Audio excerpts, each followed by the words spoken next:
नमस्कार दोस्तों, एक कहानी चैनल में आपका स्वागत है। आज की कहानी है खुशबू की कीमत। मुल्ला नसरुद्दीन की कहानी।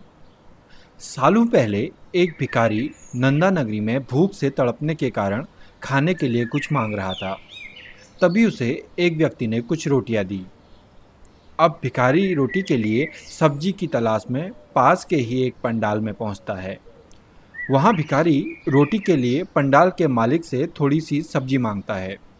भिखारी को देखते ही गुस्से में पंडाल का मालिक उसे भगा देता है। दुखी भिखारी किसी तरह मालिक की नज़रों से बचते हुए पंडाल की रसोई में पहुंच जाता है। वहां उसे कई तरह की लजीज सब्जियां दिखती हैं। गर्म गर्म सब्जियों की भाप निकल रही थी। भाप को देखकर भिखारी के मन में हुआ कि अगर रोटियों को इन भाप के ऊपर रख दिया जाए तो सब्जी की खुशबू इन रोटियों में मिल जाएगी और फिर रोटी में भी सब्जी का स्वाद आने लगेगा और सब्जी की ज़रूरत ही नहीं पड़ेगी। यह सब सोचते हुए भिखारी रोटी पर सब्जी डालने की जगह उन्हें सब्जी से निकलने वाले भाप के ऊपर रख देता है। तभी अचानक वहाँ पंडाल का मालिक आ जाता है और भिखारी को सब्जी चोरी करने के लिए पकड़ लेता है। भिखारी उससे कहता है कि मैंने सब्जी नहीं चुराई है, मैं सिर्फ सब्जी की खुशबू ले रहा था। मालिक भिखारी को धमकाते हुए कहता है कि अगर तुमने सिर्फ खुशबू ली है तो तुम्हें उस खुशबू की भी कीमत चुकानी होगी। डरी हुई आवाज़ में भिखारी उससे कहता है कि मालिक, मेरे पास कुछ नहीं है जिससे मैं आपकी खुशबू की कीमत चुका सकूं। तभी पंडाल का मालिक उसे पकड़कर मुल्ला नसरुद्दीन के दरबार में ले जाता है। मुल्ला नसरुद्दीन पंडाल मालिक और भिखारी दोनों की बातों को गौर से सुनते हैं।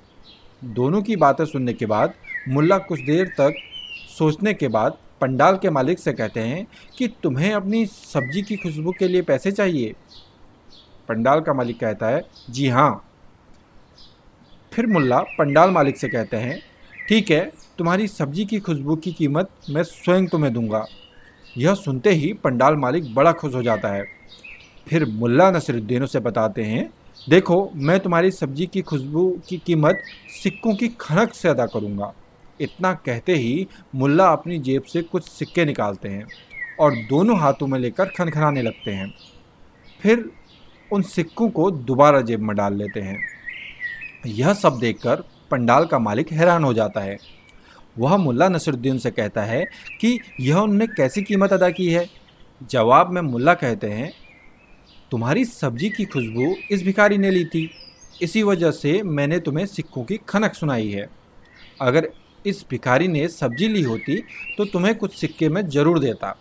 मुल्ला का जवाब सुनकर पंडाल मालिक आंखें चुराते हुए वहां से चला जाता है और भिखारी भी खुशी खुशी अपने रास्ते निकल जाता है। दोस्तों, इस कहानी से हमें यह सीख मिलती है कि बुद्धि और चतुराई से हर समस्या का समाधान निकाला जा सकता है, जैसा कि इस कहानी में मुल्ला नसरुद्दीन ने पंडाल के मालिक के साथ